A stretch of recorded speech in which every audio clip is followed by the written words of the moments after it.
Ano-ano ba yung mga pwedeng pasyalan sa Coron? Well, napakarami and iisa-isahin natin yung mga yan in this video, so dyan ka lang ha!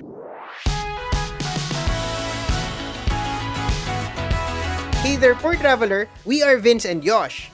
Madalas, kapag naisip natin ang Coron, ang napipicture natin ay ang mga towering karst cliffs na pumapalibot sa mga asul na lagoons and lakes nito. Pero in reality, what sets Coron apart from other island hopping destinations sa Palawan ay ang sheer diversity ng mga attractions dito. Malamang familiar ka sa mga beaches, sa mga dive sites. Pero bukod dyan, matatagpuan din dito ang hindi pangkaraniwang saltwater hot springs and believe it or not, may African safari din. Pero before natin i-discuss yung mga yan, baka naman pwedeng makahiling ng isang subscribe dyan kung hindi mo pa nagagawa. Ring the bell na rin para notified ka pag may new travel videos tayo. And kung sa Facebook ka naman nanonood, pa-like and follow na rin itong page natin. So, eto na, simulan na natin. So, sa part 1 ng video na to, dinitalya namin kung papaano magplan ng trip sa Coron. Nabanggit ko na sa mga island hopping tours, may dalawa kang options. Join a group tour or charter a private boat. Kung hindi mo pa napanood yon, pause mo muna itong video na to and watch that first. Ilalagay namin yung link sa description. Pero in a nutshell, ganito lang naman yung difference nila. Kapag group tour, per person ang bayad. Kung solo ka or small group lang kayo, malamang ay isasama ka with other tourists. Usually, may tour guide na rin kasama na siyang magko-coordinate ng lahat. Kapag ganitong setup, wala ka na halos kailangang alalahanin. You just need to show up and yung tour operator na ang bahala sa pagkain, entrance fees, and sasakyan. Pero wala kang control sa itinerary. Marami kang makikitang tours around town. Pwede ka rin mag-book online via Klook. Ilalagay namin yung link sa mga tours na to sa description and sa pinned comment. Kung mas gusto mo namang mag-private boat, punta ka dito sa Calamian Tourist Boat Association sa may Luwalhati Park. Makikita mo doon ang karatulang ito. They have standardized rates na depende sa destination na gusto mong puntahan and sa laki ng bangka and ilan kayo sa group. Ang kagandahan ng private boat tour, although may suggested itinerary, you have total control of your time.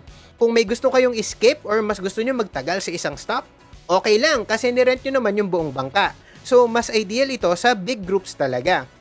Or kung meron kayong sineselebrate na special occasion.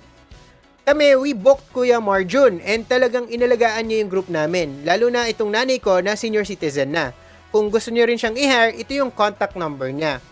And ito naman yung mga presyo ng boat rental. I-pause nyo na lang kung kailangan nyo ng more time. Pero tandaan, boat fee lang ang published rate sa hindi pa kasama dyan ang entrance fee per stop na usually ay 100 to 300 pesos bawat isa. So mag-a-add up yung mga yon. Hindi rin kasama ang food, so you need to bring your own provisions. Tatabi lang naman ng dock ang market, so pwede ka namang mamalengke ng ingredients bago mag-start yung tour. Sina Kuya Boatman na ang bahala sa pagluto nun habang nag-enjoy ka. So, between joiner tour or private boat, alin ba yung mas worth it? Well, depende yan sa preference mo and kung ilan kayo sa group. Na-discuss namin yan in detail sa previous video. Pero bottom line, mas mura in general ang joiner tour kaysa private boat unless you're a big group. Pero kung mas gusto mo talagang may control ka sa itinerary and timings or mas bet mo talaga na kayo-kayo lang sa bangka, eh di igora mo na yung private boat. Okay, now that we have that out of the way, punta na tayo sa mga key tourist spots dito sa Coron. Ilalagay namin ang usual presyuhan ng mga joiner tours and boat rental and corresponding entrance fee per stop para may choice ka. Pero remember na pwedeng magbago ang mga ito in the future, so please double check before planning.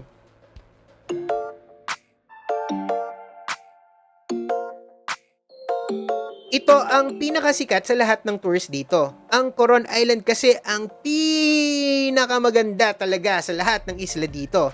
Sobrang jagged ng coast nito dahil punctuated by a stellar set of limestone cliffs which conceal magnificent lagoons, lakes, and pockets of white sand in its nooks and crannies.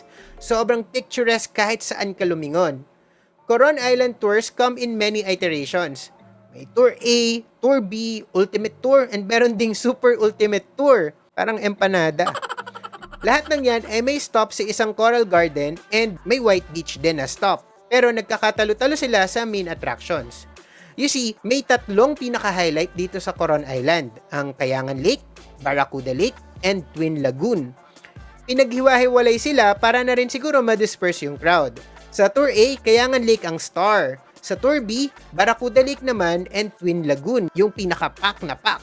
Sa Ultimate Tour naman, magkasama yung Kayangan Lake and Twin Lagoon, pero walang Barracuda Lake. So, check nyo tong listahan na to. O, di ba yung Tour A, 900 pesos. Per packs yan ha. Yung Tour B, 1,200. Tapos yung Ultimate Tour na tinatawag na magkasama yung Kayangan at Twin Lagoon, 1,500. Yon. So, yung nagkakaiba talaga ay yung tatlo. Yung Kayangan Lake, Barracuda Lake, Twin Lagoon. Tapos pare-pareho na halos yung iba. Pero here's the thing. What if gusto mong mapuntahan lahat ng tatlong yon? For that, choose Super Ultimate Tour na andun yung all three. Andun yung Kayangan, Barracuda, and Twin Lagoon. Mas mahal nga lang siya, 1,800 per person. Pero, kapag private boat naman, it doesn't matter. Hindi naman magbabago yung cost kasi per boat nga yung galawan. Ang catch lang, pag private boat, need mo isettle separately ang entrance fees. Ito ang mga presyo per stop. Ayan, so makikita nyo 300 sa Kayangan, 200 sa Barracuda, 200 sa Twin Lagoon. Tapos yung mga White Beach, nag-iiba-iba yung pinupuntahan pero 150 usually yung bayad. Tapos yung Coral Reefs, Coral Garden, mga snorkeling sites, ganyan, 100 to 150 pesos yung bayad. Note na kapag joiner tour, covered na ito ng binayad mo kasi all-in naman na yun usually. Okay, so ito na, iisa-isahan na natin yung mga stops ng Coron Island Tour. So, ito. Unahin na natin ang Kayangan Lake. Ito siguro ang pinakasikat na attraction dito sa Coron. Yung madalas na shot sa mga pictures and postcards tulad nito, dito yan kuha sa area. Pero hindi ito yung actual Kayangan Lake ha. Ito lang yung view ng bay mula sa lookout nito along the way kapag nagte-trek papunta sa lake. Did I say trek? Yes, may trek involved dito. Although 15 to 20 minutes lang naman yon, depende sa pace mo, paakyat pa rin ito so hindi advisable sa mga may mobility issues or mahina na yung tuhod. Nakakapagod pa rin kasi talaga. Yung nanay ko na senior citizen, nagpaiwan na lang sa bangka. Anyway, sa dulo naman ng trail ay matutuntun mo ang Kayangan Lake mismo. May ituturing ito na isa sa pinakamalinis na lake sa Pilipinas and pinapangalagaan din ng local Tagbanwa tribe. Grabe ang linaw ng tubig dito. Kitang-kita mo yung bottom kahit sa parts na malalim. And ang saya lang talaga lumublob sa emerald na tubig habang pinagmamasdan yung mga cliff sa paligid. May maliit din na kuweba na pwede mong pasukin. Ingat lang pabalik pababa, lalo na kung basa ka pa kasi baka madulas. By the way, kung sa pagpunta nyo pa lang, nakita nyo na wala masyadong pila dun sa viewpoint na na-mention ko kanina, i-avail nyo na yon kasi mabilis humaba yung pila dyan. Isa pang kamanghamanghang lawa dito sa Coron ay ang Barracuda Lake. Kung papipiliin mo nga ako between dito and sa Kayangan Lake, mas team Barracuda ako. Una, mas nagagandahan kasi talaga ako dito. Mas matatangkad yung mga cliffs. Pangalawa, mas nakakatuwa ang kulay ng tubig. Iba-ibang shades ng blue. From turquoise to cerulean to deep sapphire. Basta ang aliw lang and may pa-ombre effect ganyan. Brackish din yung water dito, combination ng salt water and fresh water. And sabi ng mga divers, if you look closely daw, you'll spot the part kung saan sila nagmi-meet. And sobrang lalim ng tubig, nakaka-amaze. Kaya wag niyong kalimutan ang snorkel and goggles. And pangatlo, mas madali kasi itong ma-access kaysa Kayangan. Hindi mo kailangang mag-trek uphill to reach it. Need mo lang akyatin itong wooden staircase na to built on top of rocky cliffs, kaya mag-ingat pa rin, pero maigsi lang naman. Nga pala, Barracuda Lake ang tawag dito dahil may mga barracuda na nakatira pa rin dito. Akala ko dati wala na, meron pa pala hanggang ngayon. In fact, may nakita kaming lone barracuda while we were swimming. Na-videohan pa namin. Ayan o, cute. Kakatakot. Twin Lagoon is a double treat for tourists. Itong stop na to features 2 pieces of paradise in one stop. Hindi ito halata sa umpisa pero mas kita ito sa mga drone shots. Pasok, drone shots! So, ayan, makikita nyo, ito yung isang lagoon and ito naman yung kabila. Separated by a low karst wall na may butas sa ilalim. So yes, kapag low tide, you'll have to swim under and through the opening papunta sa second lagoon. Kapag high tide naman, you can take the ladder installed sa harap. Ingat lang sa pagsampa sa hagdan na kasi maraming nasusugatan dyan kapag namali lang ng estima. I know nabanggit ko na before pero ulitin ko lang, ito ang pinaka-favorite kong spot dito sa Coron. Enjoy na enjoy din ako lumangoy-langoy dito And nakaka-relax din naman kasi talaga magpaanod kasi banayad lang yung mga alon. Bawat Coron Island tour ay may launch stop sa isang white beach. And isa itong Smith Point Beach or simply Smith Beach sa mga pwedeng daungan ng bangka. It's a short cove lang na bookmarked by limestone cliffs din, kaya very scenic. Malapad din ang bed ng buhangin dito and may mga huts or kubo-kubo kung saan kayo pwedeng kumain comfortably. Isa pang possible launch stop ay ang Banul Beach. Tulad ng Smith Beach, nasa paanan din ito ng mga maaangas na cliffs na may kubo-kubo rin. Powdery and maputi rin naman yung buhangin dito pero medyo manipis ito kumpara sa ibang beaches. May coral garden din na malapit. Halos lahat ng Coron Island tours ay may stop din dito sa CYC Beach, short for Coron Youth Club. May fair sand and clear waters din dito, embellished with mangroves and rock formations. Dami nga lang tao kaya hindi na kami tumigil dito last time. Madalas din ay may stop sa isang snorkeling site or coral garden to give tourists a glimpse into the treasures Coron keeps beneath the surface. You can watch various species of corals, fish, and other marine creatures. Isa sa pinakasikat ay ang Siete Pecados Marine Park. Pero may iba pang sites like itong pinuntahan namin na nakalimutan ko yung name. Sorry na. Hindi lahat ng attraction sa Coron ay nasa ibang pulo. Dito sa Coron Town, may mga pwede ring pasyalan. Half day lang ito and there are 3 ways na pwede mo ito ma-pull off. Una, by group tour na organized by tour operators. Tapos usually naka-van yan or shuttle. 700 to 800 per person ang bayad. Per person ha. Pangalawa, by tricycle tour. So pwede kang kumontrata ng tricycle driver tapos itutour ka around. Nasa 800 to 900 yung bayad per tricycle na good for 3 packs. Per tricycle hindi per person. And pwede rin na DIY style. Combination ito ng walking at saka tricycle. Yung mga nasa town center kasi magkakalapit lang talaga, pwedeng lakarin. Pero yung Makinit Hot Springs medyo malayo yon, kailangang i-tricycle. So combi yon. Kung need nyo ng tricycle tour or kahit pupunta lang kayo sa Makinit Hot Spring, you may contact itong mga naging drivers namin doon. Ito yung mga numbers nila. Sila yung mga nakuha namin na tricycle drivers na hindi kami in-overcharge kasi medyo yung iba doon, mas mataas yung china-charge nila kapag turista. So natuwa kami dito sa mga drivers na to kasi parang yung tamang presyo lang yung chinarge sa amin. Maliban sa Makinit Hot Springs na i-discuss ko a bit later, most attractions kasi within the town center ay kayang-kaya naman talagang marating on foot tulad ng Luwalhati Park. Yep, ito yung same area kung saan nagbo-board ng bangka. May street food market kasi dito kapag pahapon na kaya okay din tumambay and lumafang-lafang. Pwede ka ring dumaan sa San Agustin Church and sa mga souvenir and cashew stores for pasalubong. Pero ang pinaka-highlight ng town tour ay ang Mount Tapias.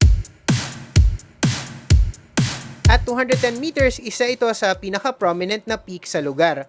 Kitang-kita mo ito mula sa laot and sa ibang part ng bayan. And yes, pwede itong akyatin. Ang jump-off point ay nasa town proper lang din mismo. Kayang lakarin or i-tricycle. From here, may sementadong hagdan paakyat.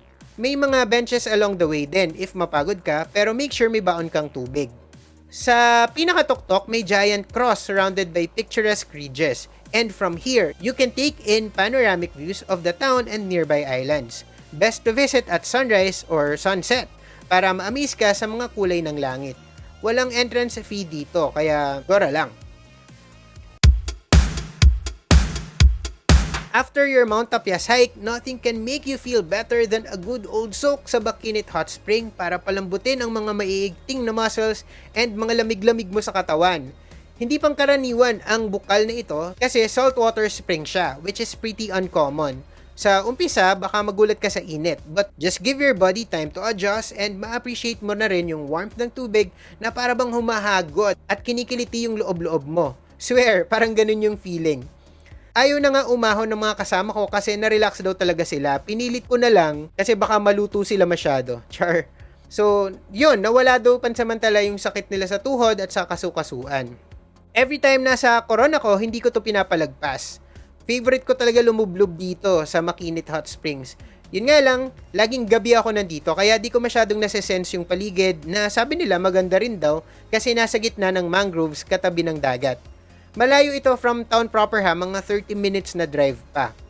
Kung magjo-joiner tour ka, kasama na yung pamasahe and entrance fee dun sa babayaran mo na binanggit ko kanina, 800 to 900 pesos. Pero kung magta-tricycle ka, yung fare ay 500 pesos kung isa or dalawa lang kayo and 600 naman kung tatlo kayo. Round trip na yun ha, and per tricycle yung bayad, hindi per person. Ang entrance fee ay 250 pesos for adults. May discounts for students, bata, seniors, and PWDs. By the way, alam naman natin na hindi parating mura mag-travel. So kung nahihirapan kang mag-manage ng finances mo and mag-budget para sa mga trips mo, download mo itong Lista app, ang sponsor ng video na to. Lista is a money management app na pwede mong gamitin para tulungan kang makapag-ipon and bantayan ang expenses mo. We've been using it for quite a while now, siguro mga 1 year na rin. And ngayon, may bago silang feature, Budget Tracker. Simple, powerful, and incredibly useful, lalo na para sa mga budget-conscious travelers tulad natin. With this new tool, you can watch your expenses, savings, and budget para sa mga wants natin like travel. Just enter magkano yung kita mo every month or every payday and magkano yung mga usual expenses mo in life like food, transport, rent. You can also set how much you want to add to your savings para ma-force kang mag-ipon. And the rest, yan yung funds mo for your wants or luxuries. This way, mas ma-achieve mo yung mga travel goals mo without compromising yung mga essentials and savings na dapat naman talaga nating i-prioritize as strong independent travelers. Sabi? Basta, kapag may kailangang i-budget, ilista mo lang. You can download Lista sa App Store or Google Play Store and ilalagay na rin namin yung download link sa description ng video na to, so click nyo na lang yon.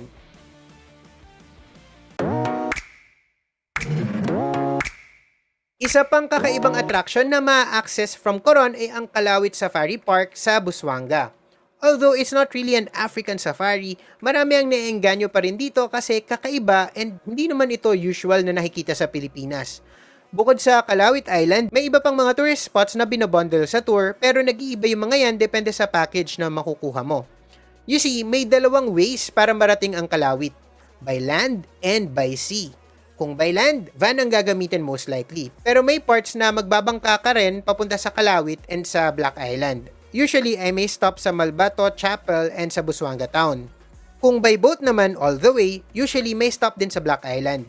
Tapos may stop din sa isang Coral Garden and isa pang White Beach na nag-iiba rin depende sa operator or boatman. Minsan Pamalican Island, minsan Dibutunay Island, minsan North Key or South Key. Depende. Depende sa kung ano yung mapagkasunduan yun ng boatman or kung ano yung arrangement ng tour operator. Hindi ko pa na-try na mag-van papuntang Kalawit. By boat pa lang yung nasubukan ko.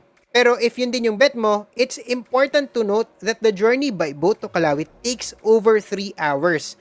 So you need to start your day early.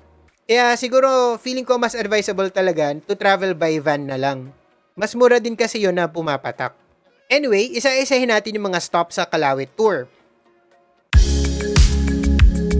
Una na dyan ang Kalawit Safari Park which covers almost 3,800 hectares. Formerly known as Kalawit Game Preserve and Wildlife Sanctuary, the park was established on August 21, 1976. 104 animals ang dinala dito by boat mula sa Kenya. Kasama dyan yung mga giraffes, zebras, and 6 types of antelopes. Yung island na dating covered by greenery was transformed into a savanna and yung mga residents noon were relocated or displaced. Sa ngayon, mga giraffes and zebras na lang yung natitira pero lahat sila ay dito na pinanganak sa Kalawit. Marami ring mga kalamian deer. Lahat sila ay nakakapaglibot sa island. To be honest, medyo conflicted ako sa mga ganitong attractions na may animals involved. Pero at the same time, andito na rin naman kasi sila and need din naman talaga nila ng funding para ma-maintain and maalagaan sila. Hindi ko lang bet yung mini zoo nila sa isang corner. Kung naka-private boat ka, ito yung mga fees na kailangan i-settle upon entry. Iba yung rates kapag ka Pinoy ka and kapag foreigner. May discount din yung senior, PWD, and students. Bukod sa entrance fee, kailangan mo ring isettle yung environmental fee. And pwede ka ring mag-book ng safari tour para meron kang guide. Pero kung nag-book ka ng joiner tour na arranged by a tour operator, kasama na yung entrance fee and environmental fee sa binayaran mo. So no need to worry about that.